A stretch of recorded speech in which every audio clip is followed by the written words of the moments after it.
শুনুন, আজ মহান রথযাত্রা।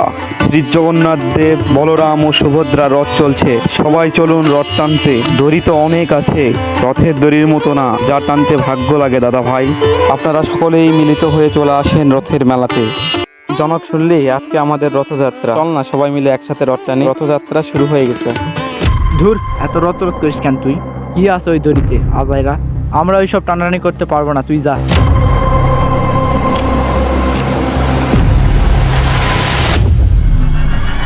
আরে বন্ধু, এই রথ শুধু মেলা না রে, আর দড়ি। এই দড়ি ও রথে লুকিয়ে আছে অনেক ইতিহাস, ভক্তি ও ভালোবাসা। এতই যখন জানিস তাহলে বল তো রথ কাকে বলে? এটা তো খুব সহজ প্রশ্ন বন্ধু। রথ মানে ভগবানের যাত্রা। পুরীতে শ্রী জগন্নাথ তার ভাই বলরাম আর বোন সুভদ্রাকে নিয়ে এক বিশাল রথে ওঠেন। সবাই মিলে রশি বা দড়ি টেনে তাকে গুনিচা মন্দিরে নিয়ে যায়। ও একতাই তো আসল বার্তা, এতে ভগবানের দর্শন মিলতেও পারে। বন্ধু, আমি তো একটু কম বুঝি, তাই তো কাজে বাজায় কথা বললাম। আমরা সবাই যাবো রথ টানতে। চল। তাহলে চল তোরা।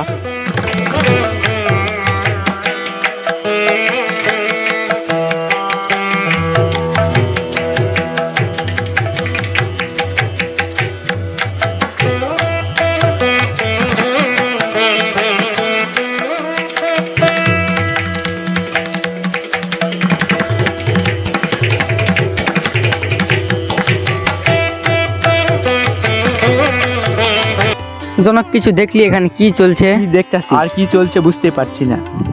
এখানে এত মানুষ, সবাই আলাদা, কেউ গরিব কেউ ধনী, তাও তারা কিছু মনে করছে না, হাতে হাত রেখে রথ টানছে। বন্ধু, আমাদের ভগবানের রথের রশি সব ভেদাভেদ ভেঙে দেবে। এখানে সবাই সমান। হ্যাঁ বন্ধু, আমার অহংকার হয়েছে, তার জন্য ভুল করেছি। এখানে না আসলে বুঝতে পারতাম না। হ্যাঁ বন্ধু, ও ঠিকই বলছে। এইসব ছাড়ো, আমরা সবাই মিলে আগে রথটা টেনে নিয়ে যাই। জয় জগন্নাথ। তো বন্ধুরা, এতক্ষণ আমার ভিডিওটি দেখে কি বুঝলেন? ধর্ম, সংস্কৃতি আর ভালোবাসার বন্ধনে বাঁধা এক যাত্রা, যা শুধু উৎসব নয়। রথ মানে একতা।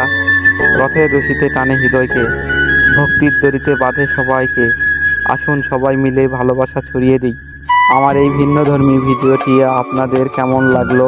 আপনারা যদি আমার এই ভিডিওটি ফেসবুকে দেখেন তাহলে লাইক, কমেন্ট, শেয়ার করেন। আর ইউটিউবে হলে সাবস্ক্রাইব করে পাশে থাকেন আর বেল বাটনটি বাজিয়ে রাখুন। ধন্যবাদ সবাইকে।